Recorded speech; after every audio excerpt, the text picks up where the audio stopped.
Hi guys, once again welcome you. As you know that sir, as you know guys, last video में हमने flamingo book के first chapter के बारे में पढ़ा था, द लास्ट लेसन। सो अगर आपने हमारा लास्ट वीडियो नहीं देखा है सो आप पहले उस वीडियो को देख लें, उसके बाद आप इस वीडियो को देखें। तो ये अगर आप वीडियो नहीं दिखेंगे तो आपको ये समझ में नहीं आएगा, क्योंकि स्टार्टिंग से हमने उसी को डिस्कस किया था। अब नेक्स्ट पार्ट यानी पार्ट 2 में हम डिस्कस करने जा रहे हैं आगे के चैप्टर के बारे में। सो स्टार्ट करते हैं। We start from here. Poor man, it was in honor of this last lesson that he had put on his fine Sunday clothes. Poor man किसके लिए यूज़ किया गया है यहाँ पर? This is used for M Hamel. M Hamel जो class teacher थे वहाँ पे, उनके लिए यूज़ किया गया है। और ये बताया जा रहा है कि इसमें उन्होंने जो फाइन क्लोथ्स पहने हुए, जो अलग बिल्कुल अच्छे से कपड़े पहने हुए थे, जो संडे क्लोथ्स होते हैं, संडे के मुस्लिम दिनों में पहने आते हैं, वो क्लोथ उन्होंने क्यों पहने हुए थे? क्योंकि ये उनका लास्ट लेसन था, या हम सभी के लिए लास्ट लेसन था जो वो पढ़ाने जा रहे थे। एंड नाउ आई अंडरस्टूड, और अब मुझे समझ में आया, why the old man of the village were sitting there in the back of the room, कि जो विलेज के लोग हैं, जो गांव के लोग हैं, कि वो लोग बैक बेंच पे क्यों बैठे हुए थे? It was because they were sorry too, ये इसलिए था क्योंकि वे लोग भी बहुत दुखी थे। That they had not gone to school more, कि वे भी अपने दिनों में बहुत ज़्यादा स्कूल नहीं गए हुए थे। It was their way of thanking our master for his 40 years of faithful service, ये उनका तरीका था अपने मास्टर को थैंक या धन्यवाद देने का, जिन्होंने अपने 40 साल अपनी सेवा दी है उन्होंने। And showing their respect for the country that was theirs no more, और वे लोग अपने कंट्री के प्रति रिस्पेक्ट यानी आदर भी शो कर रहे हैं, जो कि अब उनका नहीं रहा। While I was thinking all this, जब ये सब मैं सोच रहा था, I heard my name called, मुझे अपना नाम सुनाई दिया। It was my turn to recite, अब मेरी बारी थी सुनाने की। What would I not have given to be able to say that dreadful rule for the participle all through, क्या मैं जो ड्रेडफुल मतलब जो बहुत भयानक थी मेरे लिए पार्टिसिपल के रूल्स, क्या मैं नहीं सुना सकता था? वेरी लाउड एंड क्लियर, बहुत अच्छे से और बहुत स्पष्ट रूप से, एंड विदाउट वन मिस्टेक, बिना एक मिस्टेक किए हुए। But I got mixed up on the first words, लेकिन मैंने पहले वर्ड में ही सारा मिक्स कर दिया, सब गड़बड़ कर दी। एंड स्टूड देयर, और वहीं खड़ा रहा। Holding on to my desk, अपनी डेस्क पकड़े हुए। माई हार्ट बीटिंग, मेरी हार्ट्स बहुत तेज़ बीट कर रही थी, दिल की धड़कनें बहुत बढ़ गई थी। And not daring to look up, और मुझ में हिम्मत नहीं थी कि मैं ऊपर सर उठा करके देख सकूं। और हर्ड एम हेमल से टू मी, मुझे सुनाई दिया, एम हेमल ने मुझसे कहा, I won't scold you little friends, मैं तुम्हें डांटूंगा नहीं। You must feel bad enough, तुम ज़रूर बहुत बुरा फील कर रहे होगे। सी हाउ इट इज़, देखो कैसा है ये सब। Every day we have said to ourselves, हर रोज़ हम लोग अपने आप से कहते रहे, वाह I have plenty of time, I will learn it tomorrow, कि हमारे पास बहुत समय है, हम कल सीखेंगे। And now you see where we have come out, और अब तुम देखो कि where we have come out, हम कहाँ आ गए हैं। That's the great trouble with Alsace, she puts of learning till tomorrow, और एक बड़ी समस्या एल्सास के सामने भी आ गई है, क्योंकि उसने भी सभी चीज़ें टाल दी थी कल पर। Now those fellows out there will have the right to say to you, अब उन लोगों के पास भी अधिकार हो गया है, राइट है तुम्हें कहने का। How is it you pretend to be Frenchman, कैसे हो तुम लोग? You pretend to be Frenchman, मतलब तुम फ्रेंचमैन होने का नाटक करते हो। And yet you can neither speak nor write your own language, ना तो तुम अपनी लैंग्वेज लिख सकते हो, ना ही बोल सकते हो। But you are not the worst poor little friends, मगर लिटिल फ्रेंड्स तुम सबसे बुरे नहीं हो। We have all a great deal to reproach ourselves with. हम सभी के पास कुछ ना कुछ ब्लेम करने को है। Your parents were not anxious enough to have you learn. तुम्हारे पेरेंट्स बहुत ज़्यादा मतलब सीरियस नहीं थे तुम्हें सिखाने के लिए। They prefer to put you to work on a farm or at the mills. वे चाहते थे कि तुम किसी फार्म या किसी खेत पे या किसी मिल में काम करो, so as to have a little more money, ताकि थोड़ा और पैसा आ सके। एंड आई, और मैं, I have been to blame also. मुझे खुद पर भी ब्लेम करना चाहिए। Have I not often sent you to water my flowers. क्या मैंने तुम्हें कभी अपने फूलों को पानी देने के लिए नहीं भेजा। Instead of learning your lessons, तुम्हारे लेसन्स को सीखने की जगह पर मैंने तुम्हें पानी देने नहीं भेजा। And when I wanted to go fishing, और जब मैं फ़िशिंग पे जाना चाहता था, did I not just give you holiday, क्या मैंने तुम्हें छुट्टी नहीं दे दी थी। Then from one thing to another, तब एक चीज़ से दूसरी चीज़। M Hamel went on to talk of the French language. French language के बारे में बताते रहे। Saying that it was the most beautiful, ये कहते हुए कि ये बहुत ही सबसे ज़्यादा ब्यूटीफुल, सबसे ज़्यादा सुंदर लैंग्वेज है इस दुनिया की। द क्लियरेस्ट, सबसे ज़्यादा स्पष्ट। द मोस्ट लॉजिकल, सबसे ज़्यादा तार्किक। That we must guard it among us and never forget it, और हमें इसकी रक्षा करनी चाहिए अपने आपस में और इसे कभी भूलना नहीं चाहिए। Because when a people are enslaved, लेकिन क्योंकि जब लोग गुलाम बन जाते हैं, as long as they hold fast their language, जब तक वे लैंग्वेज जब तक उनकी लैंग्वेज उनके पास रहती है, it is as if they had the key to their prison, ये उस तरह से होती है जैसे कि उनके जेल की चाबी हो। Then he opened a grammar and read us a lesson, तब उन्होंने ग्रामर खोली और हमें अपना पाठ पढ़ाया। I was amazed to see how well I understood it, मैं बड़ा आश्चर्यचकित था कि मैं कितने अच्छे से इसको समझ पा रहा था। All he said seemed so easy so easy, जो भी कुछ वे बता रहे थे वो सब कितना आसान था, बहुत आसान था।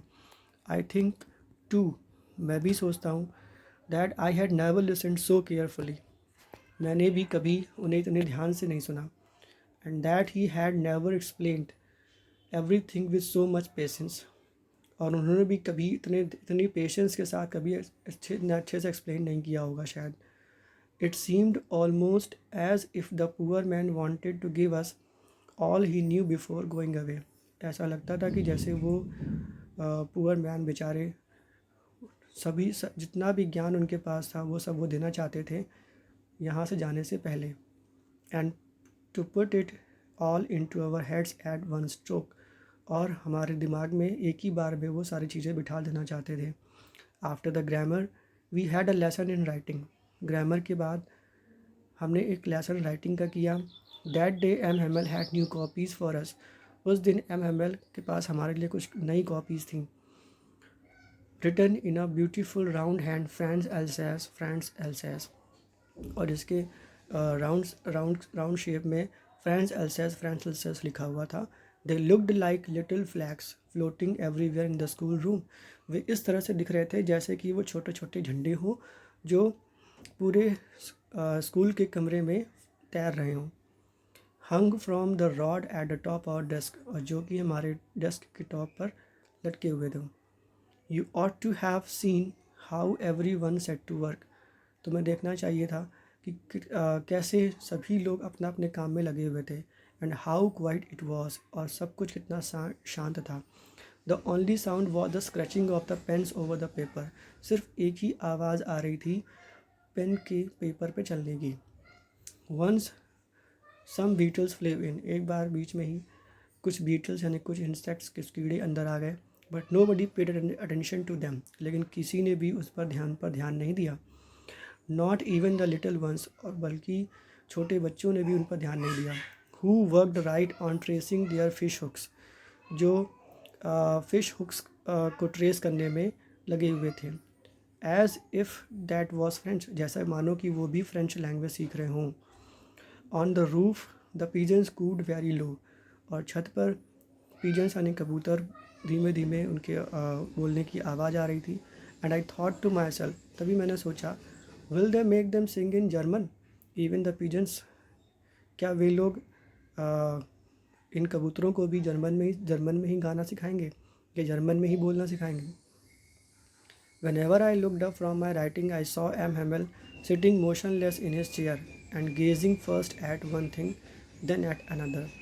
और जब भी मैं अपनी लिखते समय मैं ऊपर देखता था, तभी मैंने एम हैमल को देखता था कि वो मोशनलेस, मतलब बिल्कुल शांत, बिल्कुल बिना हिले डुले अपनी चेयर पर बैठे हुए हैं और कभी एक चीज़ की तरफ देखते हैं, कभी दूसरी चीज़ की ओर देखते हैं, as if he wanted to fix in his mind just how everything looked in that little school room.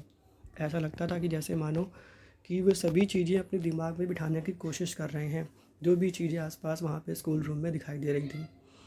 Fancy for the 40 years he had been there in the same place. ये बड़े आश्चर्य की बात है कि 40 साल से वो सेम प्लेस पर रह रहे थे, विद इस गार्डन आउटसाइड, अपने वहीं बाहर उनका गार्डन था, द विंडो और खिड़की की, and is class in front of him, और उनके सामने उनकी क्लास थी।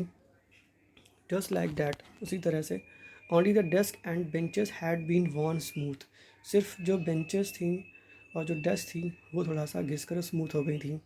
The walnut trees in the garden were taller, और जो गार्डन में वॉलनट अखरोट के जो पेड़ थे वो थोड़े बड़े हो गए थे। And the hope find that he had planted himself, और वो जो बेल का पेड़ था जिसको उन्होंने खुद लगाया हुआ था, twined about the Windows to the roof, जो खिड़की से होते हुए छत तक पहुंच गई थी। How it must have broken his heart to leave it all. कैसे उन्होंने इन सब चीज़ों ने उनका दिल तोड़ दिया होगा बेचारे। To hear his sister moving about in the room above packing their trunks for they must leave the country next day. और उसी क्लास के ऊपर उनका उनका रूम था जहाँ पर उनकी सिस्टर पैकिंग कर रही थी, और वहाँ से ट्रंक्स यानी बक्सों की, लोहे के बक्सों की आवाज़ आ रही थी। फॉर दे मस्ट हैव, क्योंकि उन्हें नेक्स्ट डे ही स्कूल छोड़ना था। ये सब चीज़ें सोच करके, सुन करके कहीं क्यों नहीं उनका दिल टूट गया होगा। But he had the courage to hear every lesson to the very fast, लेकिन उनमें साहस था टू हियर, ये सब चीज़ें वे सुन रहे थे, every lesson to the very last, और वो सभी चीज़ें हमें पढ़ा देना चाहते थे। आफ्टर द राइटिंग करने के बाद we had a lesson in history, फिर हमने हिस्ट्री का लेसन किया। And then the babies chanted their ba be bi bo bu, तब बेबीज़ वहाँ पे जोड़े बच्चे जो थे वो अपनी प्राइमरी बुक्स की उसको रिपीट कर रहे थे। Down there at the back of the room old Hauser had put on his spectacles and holding his primer in both hands. Back of the room के पीछे साइड में ओल्ड हाउजर भी उन्होंने चश्मा पहना हुआ था, and holding his primer in both hands, और वो भी प्राइमर लिए हुए थे अपने बोथ हैंड्स, अपने दोनों हाथों में।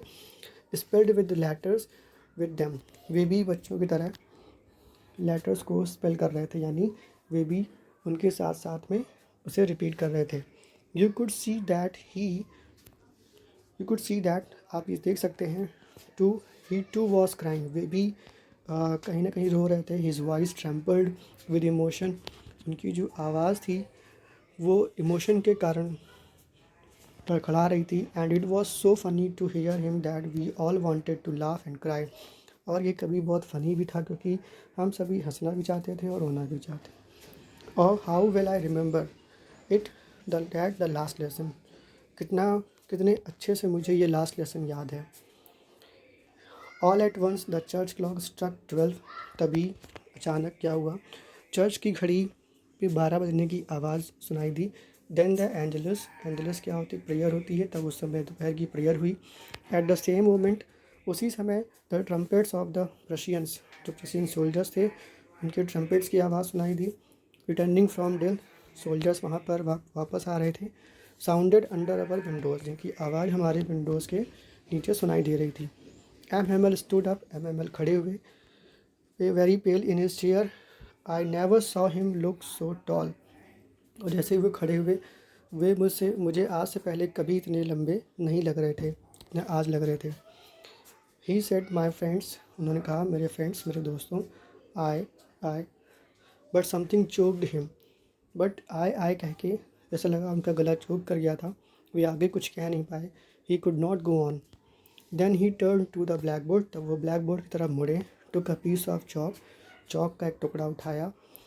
Bearing on with all his might, और जितना भी उनमें हिम्मत थी वो सब कलेक्ट करते हुए, he wrote as large as is could, उन्होंने लिखा जितना बड़ा वो लिख सकते थे। विव ला फ्रांस, क्या लिखा उन्होंने? विव ला फ्रांस, जिसका मतलब होता है फ्रांस अमर रहे। Then he stopped and leaned his head against the wall, तब इतना लिखकर ही वो रुक गए और अपना सिर उसी दीवार की तरफ झुका के खड़े हो गए।